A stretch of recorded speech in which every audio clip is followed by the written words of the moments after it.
नमस्कार, आप देख रहे हैं जीआई न्यूज। आज की सबसे 25 बड़ी और महत्वपूर्ण खबरों पर डालते हैं एक नजर। देश और दुनिया से जुड़ी हर बड़ी खबर भी। नेपाल को पुनः हिंदू राष्ट्र घोषित करने की मुहिम अब नए चरण में पहुंच गई है। हिंदू राष्ट्र समर्थक संगठन संविधान संशोधन को अपनी मांग आगे बढ़ाने का रास्ता मान रहे हैं। वहीं नेपाल सरकार संविधान के विभिन्न प्रावधानों में बदलाव के लिए सुझाव जुटा रही है। कांग्रेस मुख्यालय में वंदे मातरम के कथित अपमान को लेकर बीजेपी ने कांग्रेस पर हमला बोला है। राजस्थान के अलवर पहुंचे गृह मंत्री अमित शाह ने सोनिया गांधी को निशाने पर लेते हुए कहा कि वंदे मातरम को अधूरा छोड़ना देश का अपमान है। वहीं उन्होंने कहा कि कांग्रेस को इस मामले में देश की जनता से माफी मांगनी चाहिए। कांग्रेस मुख्यालय में वंदे मातरम के कथित अपमान को लेकर बीजेपी लगातार विरोध कर रही है। बीजेपी केंद्रीय मंत्री गिरिराज सिंह ने बेगूसराय में कार्यकर्ताओं के साथ आक्रोश मार्च निकाला और कहा कि राष्ट्रगीत का अपमान किसी भी कीमत पर बर्दाश्त नहीं किया जाएगा। वहीं बेंगलुरु में बीजेपी ने सोनिया गांधी के खिलाफ पुलिस में शिकायत भी दर्ज कराई है। यूजीसी नेट जून 2026 की अंग्रेजी, वाणिज्य और समाजशास्त्र विषयों की परीक्षा दोबारा कराई जाएगी। राष्ट्रीय परीक्षा एजेंसी ने इन तीनों विषयों के प्रश्न पत्रों में कई गलतियां मिलने के बाद यह फैसला लिया है। दोबारा परीक्षा देने वाले अभ्यर्थियों से किसी तरह का अतिरिक्त शुल्क नहीं लिया जाएगा।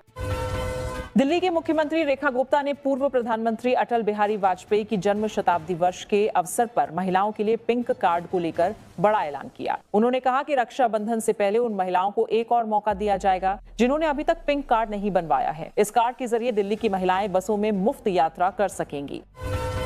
प्रधानमंत्री मोदी के दिमागी नक्सली वाले बयान पर कांग्रेस नेता पी चिदंबरम ने पलटवार किया है। चिदंबरम ने सोशल मीडिया पर लिखा कि उन्हें दिमागी नक्सली कहे जाने पर गर्व है। दरअसल स्वतंत्रता दिवस के भाषण में पीएम मोदी ने देश में मौजूद दिमागी नक्सली सोच को पहचानने और उसे अलग थलग करने की बात कही थी। अखिलेश यादव ने वीरांगना महारानी अवंतीबाई लोधी की जयंती पर उन्हें श्रद्धांजलि दी। उन्होंने कहा कि 15 अगस्त के स्वतंत्रता दिवस के साथ अब 16 अगस्त को भी वीरांगना अवंतीबाई लोधी की स्मृति में सरकारी अवकाश होना चाहिए। राहुल गांधी की छात्रों से जुड़ी मुहिम का अगला कार्यक्रम 22 अगस्त को पुणे में होगा। राहुल गांधी ने सोशल मीडिया पर जानकारी देते हुए बताया कि इस बार कार्यक्रम में सिर्फ लड़कियां शामिल होंगी। आगे उन्होंने कहा कि युवाओं, खासकर लड़कियों ने दबाव और डर के बावजूद अपनी आवाज उठाई है। शिरोमणि अकाली दल की सांसद हरसिमरत कौर बादल ने गृह मंत्री अमित शाह को चिट्ठी लिखकर सुखबीर सिंह बादल पर हुए हमले की एनआईए जांच की मांग की है। उन्होंने कहा कि नांदेड़ में हुए हमले में सुखबीर बादल और सुरक्षाकर्मी घायल हुए हैं। हरसिमरत कौर ने पुराने हमले का जिक्र करते हुए दोनों घटनाओं के बीच किसी संभावित कनेक्शन की जांच की मांग की है। इंडोनेशिया में भूकंप से भारी तबाही मची है। कई गांवों में भूकंप के तेज झटकों से लोगों के आशियाने उजड़ गए और इससे बड़ी संख्या में लोग प्रभावित हुए हैं। वहीं प्रशासन की टीमें मौके पर पहुंचकर राहत और बचाव कार्य में जुटी हैं। कांग्रेस सांसद प्रियंका गांधी वाड्रा के हिमाचल प्रदेश दौरे को लेकर मुख्यमंत्री सुखविंदर सिंह सुक्खू ने स्थिति स्पष्ट की है। मुख्यमंत्री ने कहा कि प्रियंका गांधी का हिमाचल दौरा कोई आधिकारिक कार्यक्रम नहीं है, बल्कि वह निजी यात्रा पर प्रदेश पहुंची हैं। इसी दौरान उनके एक स्कूल भवन के उद्घाटन में शामिल होने की जानकारी है।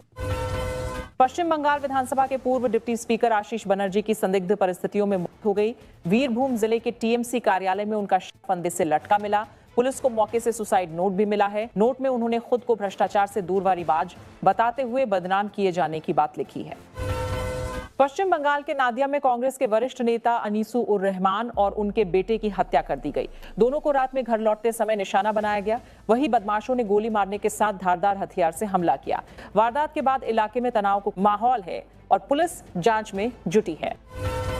यूपी के हरदोई में सांप काटने के बाद युवक की जान बचाने की अनोखी कहानी सामने आई। सांप के काटने के बाद उसके भाई ने लगातार थप्पड़ मारकर उसे जगाए रखा और वहीं अस्पताल में युवक को 15 एंटीवेनम डोज दी गई। इलाज के बाद युवक की जान बच गई और अब उसकी हालत में सुधार बताया जा रहा है।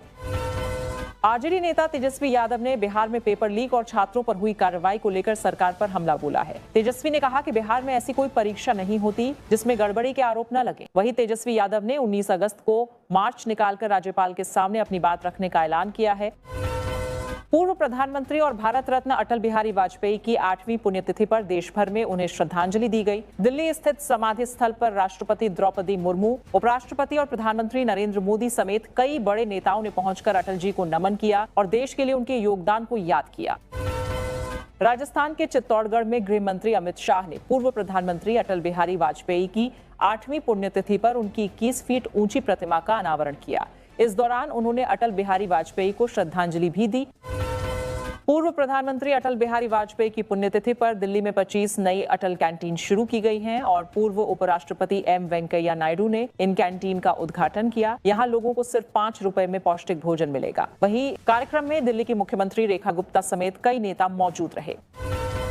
पंजाब और हरियाणा के किसानों के दिल्ली कूच के ऐलान के बाद खनौरी बॉर्डर पर पुलिस और किसानों के बीच तनाव बढ़ गया है। किसानों को रोकने के लिए पंजाब हरियाणा सीमा को सील कर दिया गया है और कई स्तर की बैरिकेडिंग की गई है। प्रदर्शनकारियों ने बचाव पदयात्रा निकालकर 29 अगस्त को दिल्ली के जंतर मंतर पहुंचने का ऐलान किया है। रूस यूक्रेन युद्ध के बीच रूस ने यूक्रेन पर बड़ी एयर स्ट्राइक की। इस हमले में रूस के सबसे बड़े ऑनलाइन रिटेलर वाइल्ड बेरीज के गोदाम में भीषण आग लग गई। वहीं आग के बाद पूरा गोदाम धुआं हो गया और हादसे में नुकसान की जानकारी सामने आई है। परीक्षाओं में गड़बड़ी को लेकर रांची में छात्रों का आंदोलन तेज हो गया है। इस बीच छात्रों ने सरकार को अपनी मांगे पूरी करने के लिए 18 अगस्त तक का अल्टीमेटम दिया है। साथ ही छात्रों ने रांची में सीएम हेमंत सोरेन और राहुल गांधी के पुतले फूंके। वहीं मांगे नहीं मानी गई तो 20 अगस्त को छात्र मुख्यमंत्री आवास का घेराव करेंगे। यूपी के कैबिनेट मंत्री ओपी राजभर ने समाजवादी पार्टी पर निशाना साधा। राजभर ने कहा कि अखिलेश यादव के पास विपक्ष में रहते हुए भी उठाने के लिए कोई मुद्दा नहीं बचा है। वहीं उन्होंने आरोप लगाया कि इसी वजह से समाजवादी पार्टी अब मस्खरेपन की राजनीति पर उतर आई है। उत्तर प्रदेश में मानसून की गतिविधियां एक बार फिर तेज होने वाली हैं। बंगाल की खाड़ी में बने कम दबाव के क्षेत्र के प्रभाव से अगले 4 से 5 दिनों तक प्रदेश के कई हिस्सों में अच्छी बारिश होने की संभावना है। मौसम विभाग ने सोमवार को तराई और आसपास के इलाकों समेत 24 जिलों में बहुत भारी बारिश को लेकर ऑरेंज अलर्ट जारी किया है। जम्मू कश्मीर के पुंछ में सुरक्षा बलों ने आतंकियों की बड़ी साजिश नाकाम कर दी। सुरनकोट इलाके में खुफिया सूचना के आधार पर चलाए गए तलाशी अभियान में आतंकी ठिकाने का पता चला। यहां से 6 आईडी, AK-47 के 7 कारतूस और एक वायरलेस सेट बरामद किया गया। सुरक्षा बलों ने इलाके में तलाशी अभियान तेज कर दिया है। उत्तर प्रदेश में मिलावटखोरों के खिलाफ मुख्यमंत्री योगी आदित्यनाथ ने सख्त रुख अपनाया है। खाने पीने की चीजों में मिलावट करने वालों के खिलाफ पर अब मुकदमा होगा। वहीं दोषी कंपनियों का खाद्य लाइसेंस और पंजीकरण भी निलंबित किया जाएगा।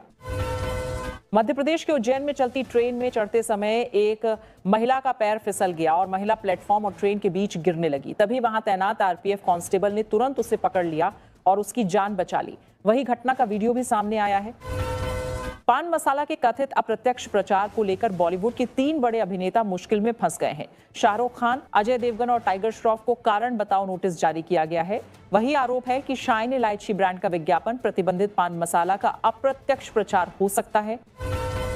लखनऊ में मुख्यमंत्री योगी आदित्यनाथ ने वीरांगना रानी अवंतीबाई लोधी को श्रद्धांजलि दी। सीएम योगी ने कहा कि महज 27 साल की उम्र में रानी अवंतीबाई ने देश के लिए अपना सर्वस्व न्योछावर कर दिया था।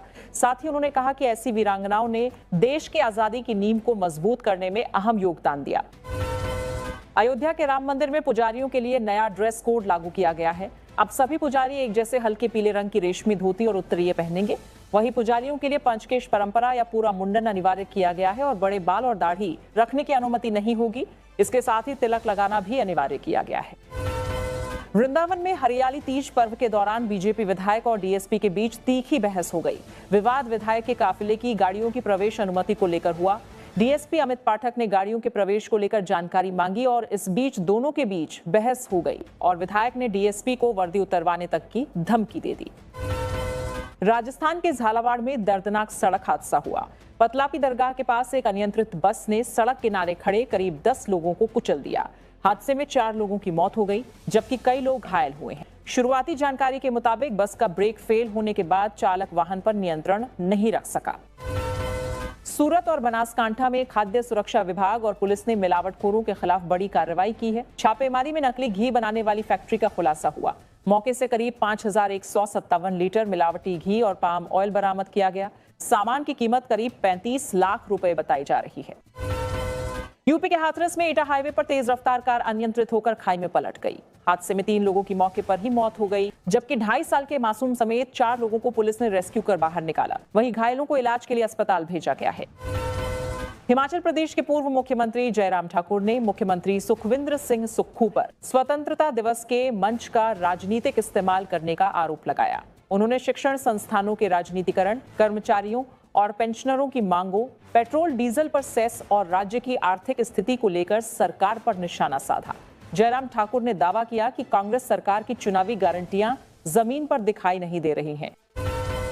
मुख्यमंत्री डॉक्टर मोहन यादव ने इंदौर में पूर्व प्रधानमंत्री अटल बिहारी वाजपेयी की पुण्यतिथि पर श्रद्धांजलि दी। उन्होंने अटल जी के मालवा से जुड़ाव, नेतृत्व और कारगिल युद्ध में भूमिका को याद किया। साथ ही रानी अवंतीबाई लोधी को भी नमन किया। वहीं वंदे मातरम के मुद्दे पर कांग्रेस से माफी मांगने की मांग की। राष्ट्रीय सुरक्षा सलाहकार अजीत डोभाल ने पाकिस्तान और आतंकवाद के मुद्दे पर भारत का कड़ा रुख साफ किया। ऑपरेशन सिंदूर का जिक्र करते हुए डोभाल ने कहा कि भारत ने पाकिस्तान में घुसकर आतंकियों के ठिकानों के खिलाफ कार्रवाई की और बेहद कम समय में आतंकी ठिकानों को निशाना बनाया। उन्होंने कहा कि दुश्मन भारत की उदारता और सहनशीलता को कमजोरी समझने की गलती न करे। जरूरत पड़ने पर भारत कड़ा जवाब देने में सक्षम। ऐसी ही ताजा और दमदार खबरें सबसे पहले देखने के लिए हमारा चैनल सब्सक्राइब करें और बेल आइकन जरूर दबाएं।